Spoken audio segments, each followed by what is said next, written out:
সালাম আলাইকুম। বাঁচলে গাজী, মরলে শহীদ। একজন মানুষ যখন এই চেতনায় তার নিজেকে ধারণ করে ফেলে, তার জন্য পৃথিবীর সবকিছুই জয় করা সম্ভব।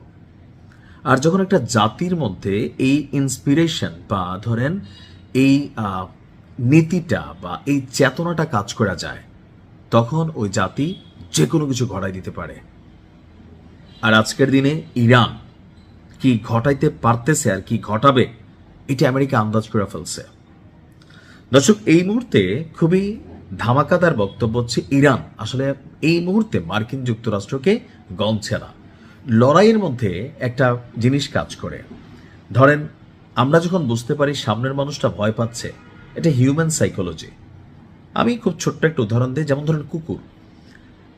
যখন কোনো কুকুর আপনার পাশে দিয়ে যাচ্ছে বা আপনি কুকুরের পাশে দিয়ে যাচ্ছেন, কুকুরটা চুপচাপই থাকে প্রথমে।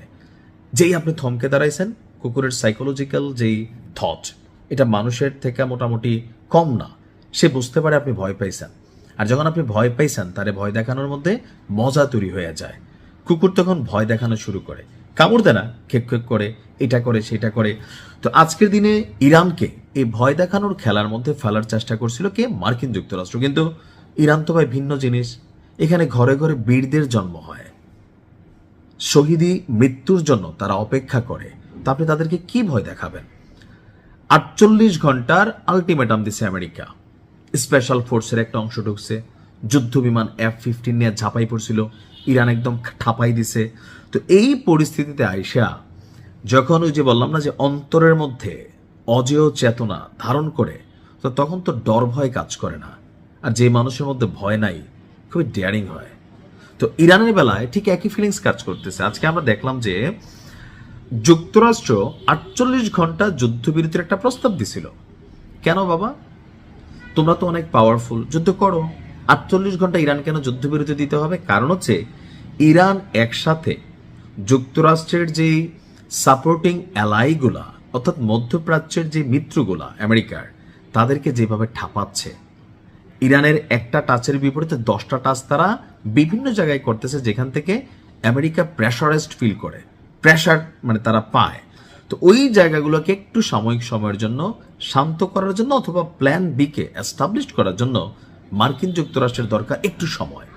ইরান বলছে যে না, আমরা লড়াই চালিয়ে যাব, আমাদের কোনো যুদ্ধবিরতির দরকার নাই। নাম প্রকাশে অনিচ্ছুক নির্ভরযোগ্য সূত্রের বরাত দিয়ে দেশটির আধা সরকারি সংবাদ সংস্থা ফার্স্ট নিউজ তারা এই তথ্য দিয়েছে।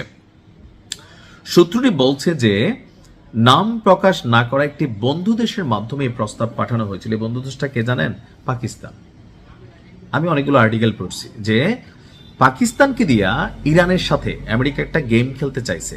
আর পাকিস্তানের বর্তমান ক্ষমতাসীন প্রধানমন্ত্রী শাহবাজ, গুটিবাজ, মির জাফর সেই কাজগুলা করতেছে, মধ্যস্থতা করতে চেতেছে। কি দেখো, ইরান আমেরিকার সাথে থাক, দরকার নেই, যাও দিছো তো 2-4টা খিচ্ছ না, মনটা তো শান্ত হইছে, ফার্স্টও কিন্তু ডরাইছে, থাক তোমরা মাইনা যাও, আমাদের মান সম্মানটা রাখো। কিন্তু ইরান কয় না, খেলতে নামছি, খেলবো, হোক মৃত্যু অথবা বিজয়, দুইটার যে কোনো একটা অ্যাচিভ করব।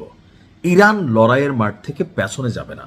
আজকে ইরানের যিনি এই মুহূর্তে ক্ষমতাসীন সর্বোচ্চ নেতা আছেন, তার স্পষ্ট বার্তা, ইরান যুদ্ধের মাঠ থেকে পিছনে যাবে না।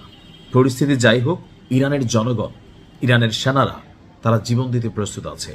আর এই থটে যখন কোনো ব্যক্তি, কোনো জাতি, কোনো গোষ্ঠী একবারের জন্য ঢুকে যায়, তার কাছ থেকে বিজয় ছিনিয়ে নেওয়া অনেক কষ্টকর হয়। ইরানকে আল্লাহ ফতেহ দান করুক। ভালো থাকুন।